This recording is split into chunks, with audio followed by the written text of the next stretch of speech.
ចូលម៉ែណាពេលម៉ែចាស់ទៅពេលម៉ែសក់ស្កើលាបថ្នាំខ្មៅឲ្យម៉ែផងណា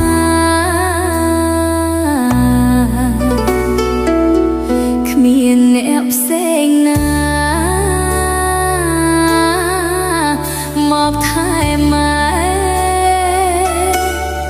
អាណិតម៉ែផងម៉ែឯកាណា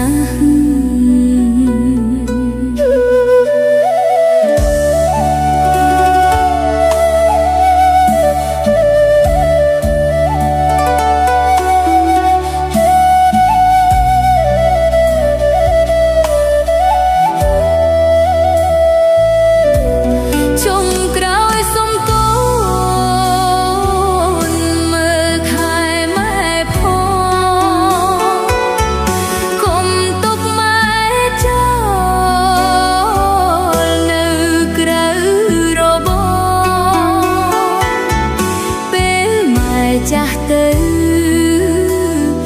ម៉ែសុំនៅផងមានតែរូបកូនម៉ែតែងសង្ឃឹម